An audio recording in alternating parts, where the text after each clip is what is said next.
What is YouTube, man? It is your boy Solid back with another solid reaction. And today, man, we got a banger of a video for y'all, man. Do y'all remember the 90s, man? And y'all remember how cold that Chicago Bulls team, man? Can anybody tell me who the point guard was for that team? Because if you're a real NBA fan, you know exactly who I'm talking about. I don't need you to wait till the end of the video and tell me. Tell me right now, who is the point guard for the Bulls in the 90s? If you say Ron Harper, you guessed correctly. If you get what I'm saying, Ron Harper was the point guard for the Chicago Bulls in the 90s. A lot of people act like they don't know who he is because of the simple fact he wasn't flashy, he wasn't crazy, he wasn't a superstar. He was a co-star to Dennis Rodman, Scottie Pippen, to Michael Jordan. When you got those type of caliber guys around you, sometimes you don't need to be the pitcher. Sometimes you just need to be the missing piece. Like, you don't need to be the whole pitcher, just be the missing piece. And that's exactly what Ron Harper was for the Bulls. He helped them. We don't really pay attention or notice how much he really helped them. But without him in that offense, the triangle don't work. Let's just be honest. It don't work. Without him in that offense, can we argue the fact that Mike probably wouldn't have got 6 rings? That's an argument we could have.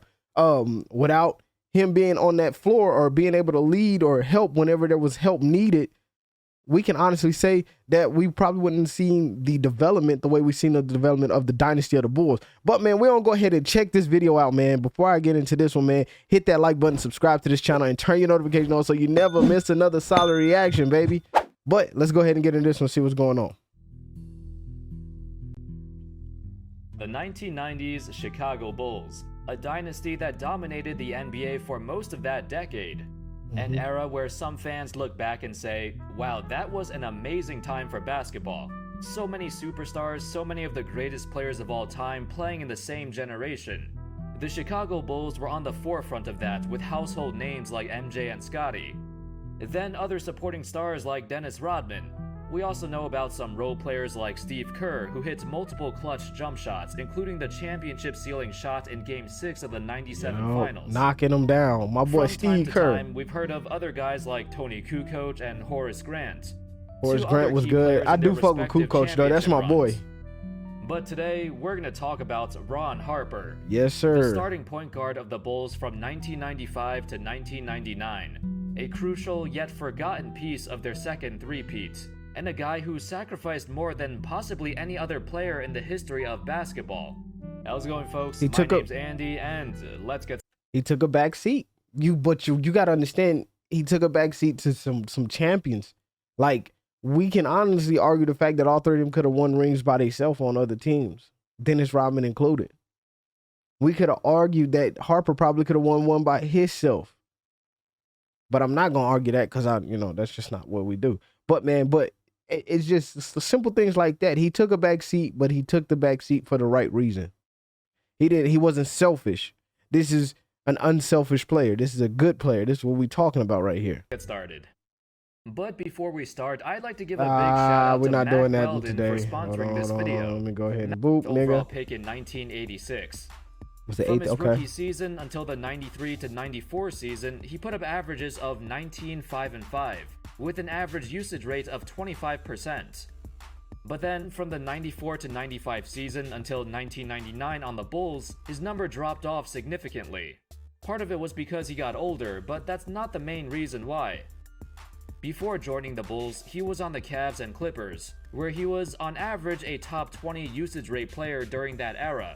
Okay. He was arguably a top 5 shooting guard in the league, and yes, he used to be a shooting guard, a very good one. Despite not accumulating any major accolades, like he had 0 All-NBA selections and 0 All-Star selections, he was always a borderline star, a great all-around player. As the 8th pick in 1986, he joined the Cleveland Cavaliers. He made an immediate impact, sliding in as the starting shooting guard right away, averaging 23 points a game. As a rookie, he led the team in scoring, and alongside Brad Daugherty, who was the first overall pick in the same draft, they were starting to turn this Cavs franchise around. The Cavs have never been good before they arrived, and Harper's goal was to revitalize the city and bring the Cavs their first ever championship. They were looking really good too, even winning 57 games by his 3rd season. However, although he expected to build upon that season with the rest of his teammates, that would be his last full season with the Cavs. With a logjam at the guard positions, the Cavs would trade him away in late 1989. Unfortunately, shortly after he arrived in LA, Harper suffered a terrible torn ACL, an injury that caused him to miss significant time in the following 2 seasons. Injuries He is came back fucking successfully crazy. though and still put up his usual numbers again. But the problem was that he was still in the same situation as before, and he was still part of a lower-seeded playoff team that was never a serious contender. Despite his individual success, there was something missing. That feeling of winning, and over the years, it slowly got to him. That is, until he joined the Chicago Bulls. So, what happened when he joined the Bulls? Well, first, let's set the stage for Ron Harper's situation. The year is 1994. Harper has made a great recovery from a torn ACL a couple years prior, and he's been a key player on the Clippers for the last couple years. Unfortunately, despite putting up great numbers, that's knocked he down never made wet it like very water. far into the playoffs in any season yet. In 8 seasons so far, he made the playoffs 4 times and got eliminated in the first round every single time. In Cleveland, he even went head-to-head against Michael Jordan, although Jordan destroyed him in both series they played. Harper was a tremendous athlete and an incredibly hard worker, but loss after loss was starting to get to him.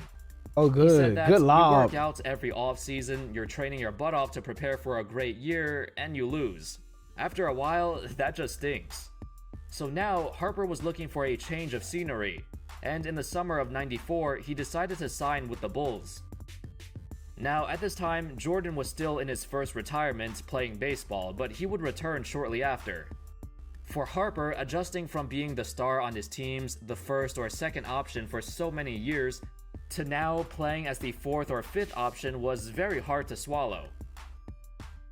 In recent times, well, back in 2014, we saw LeBron James return back to Cleveland, joining Kyrie and Kevin Love. Throughout the season, there were many reporters and fans bashing Kevin Love, and not putting up the all-star numbers he put up in Minnesota. But he played back. Sometimes he would even get benched at the end of games. Around that time, Harper chimed in and compared his situation to Kevin Love's. Bro, and that's a perfect comparison. Cause I'm a big Timberwolves fan. If y'all ain't know, I'm a big Timberwolves fan, and I love Kevin Love. Like, Kevin Love is one of my all-time favorite, just a heart favorite of mine. He's not like a great, but he is one of my all-time favorites. And Kevin Love, people were like, man, Kevin Love used to put up 20, 30 points, and when he was playing in freaking Minnesota, why can't he do that with LeBron?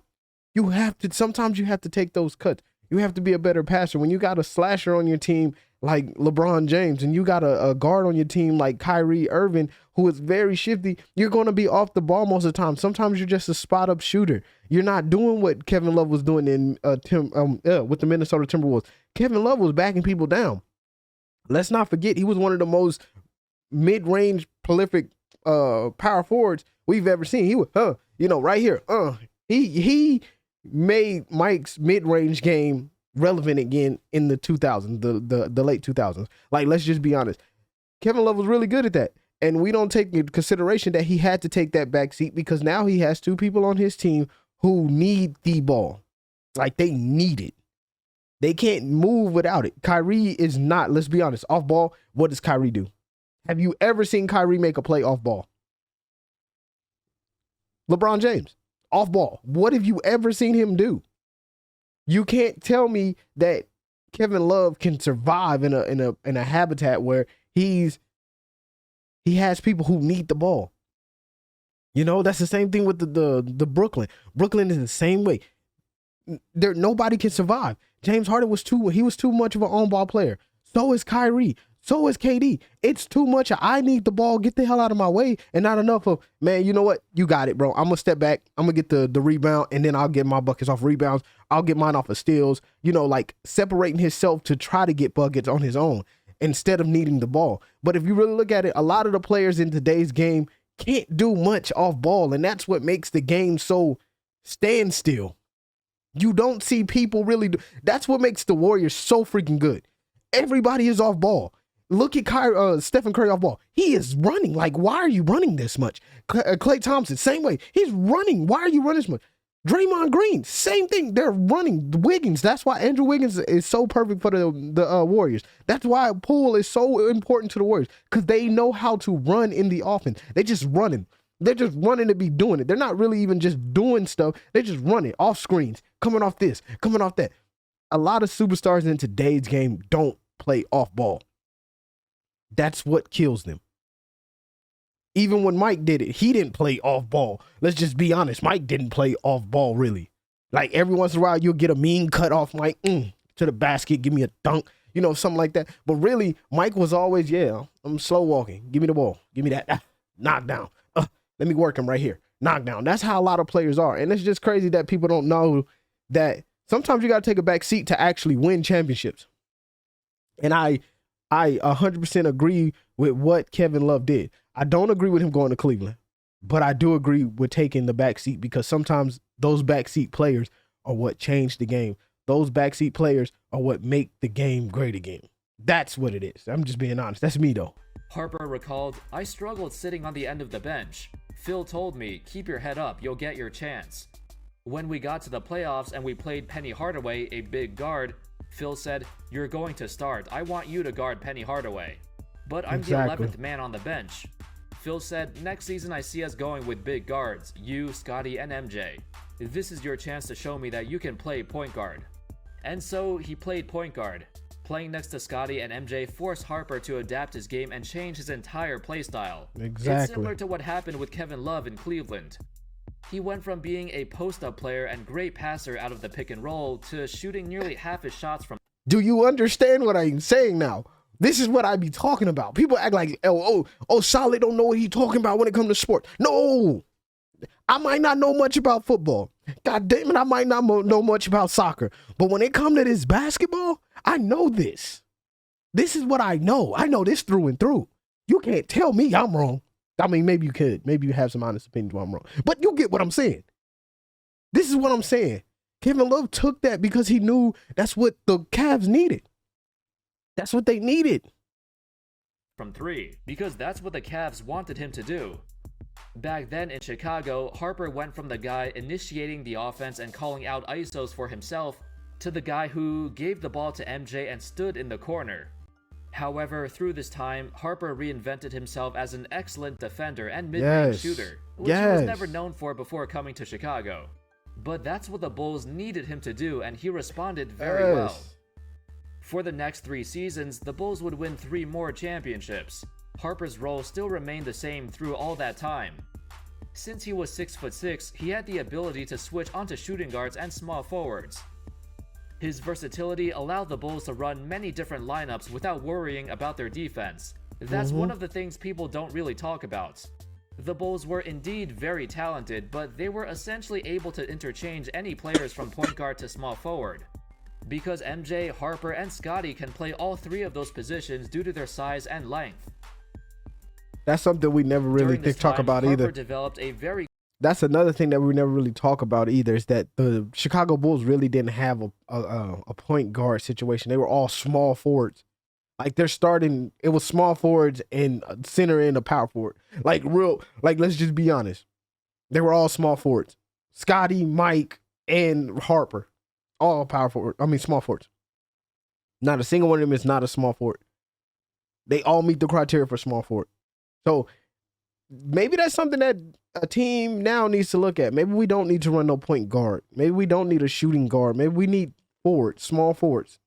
I mean, big ball is kind of going out of style, but maybe that's what it needed. Maybe it needed that little rocky area where it was going out of style so that when you brought it back, people were like, yo, why are they killing it with these big men? Like, speed.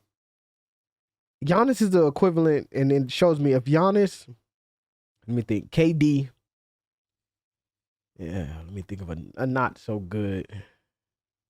Jordan Poole. Those 3 all got on, and they're all small forwards. That's why I'm picking these people. Anyways, if I put all 3 of them on the team, they might be another Bulls team, but they're all fast. That's why this works. They're all big but fast, good like relationship antelopes. with his teammates, his coaches, and especially MJ. MJ complimented his sacrifice and how important he was in their championship runs, saying that he could have easily fallen off and gotten mad because he hadn't really been given a fair shot.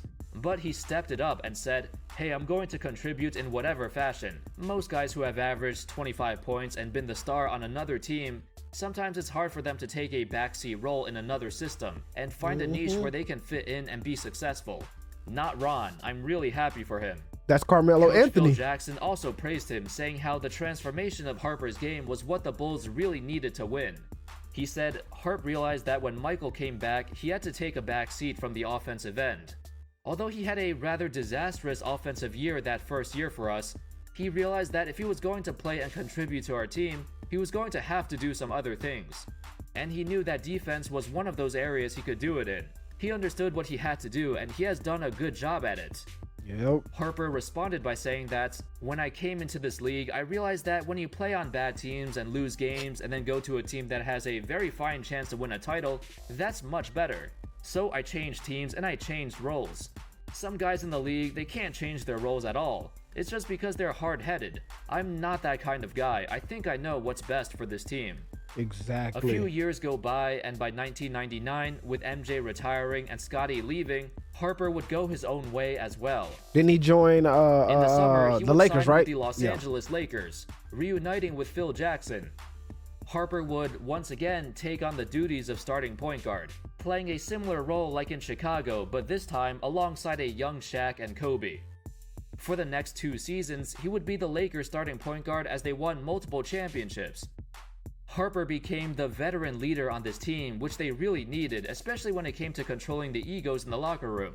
Phil Jackson looked to him for support as Harper was a secondary coach on the floor. He was with them for their 2000 and 2001 championships, and by the end of 2001, he slowly moved away from the game. Yeah. And eventually, the starting point guard role would be given to Derek Fisher. Bro, when I saw this, I am not gonna lie. When this happened, everybody was like, "Man, you know." It wasn't even, it was my dad. He was like, "What happened to Ron Harper?" And I was like, "That is Ron Harper." It was Derek Fisher. It was Derek Fisher. But to me, I was like, "That is Ron Harper." My dad's like, "That's not Ron Harper. Who the hell is that kid?"